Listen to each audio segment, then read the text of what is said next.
আপাতত বিহারের ওপরে একটা সার্কুলেশন বা ঘূর্ণাবর্ত রয়েছে, সেটা থাকলে জেনারেলি বিহারের ওপর যদি এরকম ধরনের ঘূর্ণাবর্ত থাকে তাহলে আমাদের নর্থ বেঙ্গলে মূলত যে হিমালয়ের সংলগ্ন যে জেলাগুলি রয়েছে এবং তরাই অঞ্চল, এই জায়গায় আমরা ভারী থেকে অতি ভারী বৃষ্টি পেয়ে থাকি। তো আগামী দুদিন এই জেলাগুলিতে ভারী থেকে অতি ভারী বৃষ্টির সম্ভাবনা রয়েছে।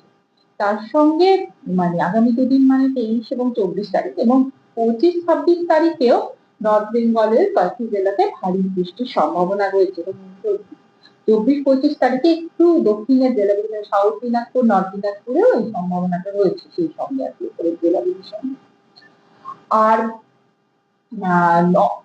দক্ষিণবঙ্গের ক্ষেত্রে আজকে গাস্টি উইন্ড মানে দমকা হাওয়া সহযোগে পশ্চিমের জেলাগুলিতে ঝড় এবং বজ্রপাত সহ বৃষ্টির সম্ভাবনা আছে, হালকা থেকে মাঝারি বৃষ্টির সম্ভাবনা। এবং পশ্চিমের যে জেলাগুলিতে রয়েছে তারা ঝড়ঝাপটা সম্ভব, এগুলো মূলত হচ্ছে বীরভূম, মুর্শিদাবাদ, ওয়েস্ট বর্ধমান, পুরুলিয়া, বাঁকুড়া এই অঞ্চলটা, এবং কোথাও কোথাও দমকা হাওয়ার সম্ভাবনা 50 থেকে 60 কিলোমিটার পৌঁছানোর সম্ভাবনা রয়েছে।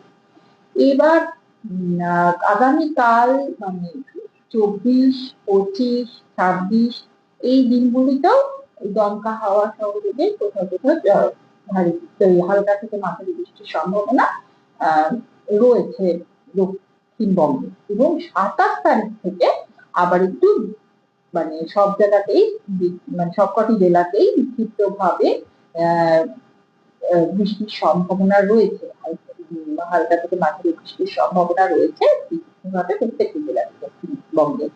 এবং সঙ্গে দমকা হওয়ার সম্ভাবনা রয়েছে 27, 28 এবং 29 তারিখে। মানে এই সময় আবার একটু বৃষ্টির সম্ভাবনাটা বেড়ে যাচ্ছে।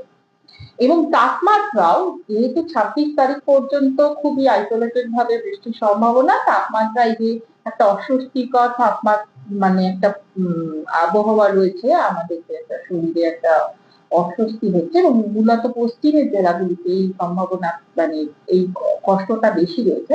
তো সেই কারণে এই 26 তারিখ অব্দি এই যে একটা অস্বস্তিকর পরিবেশ এটা থাকবে, তার জন্য হট অ্যান্ড হিউমিড ওয়েদারের সতর্কতা জারি আছে এই পশ্চিমের জেলাগুলির জন্য, মূলত মিদনাপুর, ঝাড়গ্রাম, পুরুলিয়া, বাঁকুড়া, এই ওয়েস্ট বর্ধমান এগুলো আগামী 26 তারিখে। এরপর যেহেতু একটা আবার কিছুটা বৃষ্টির সম্ভাবনা বাড়ছে, তাপমাত্রাটা কিছুটা 2 থেকে 3 ডিগ্রি ফল করবে 26 তারিখের পর থেকে, মানে 27 তারিখ থেকে।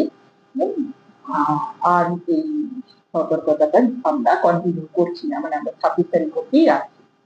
তো এই মোটামুটি আপাতত পশ্চিমবঙ্গের আবহাওয়ার পূর্বাভাস।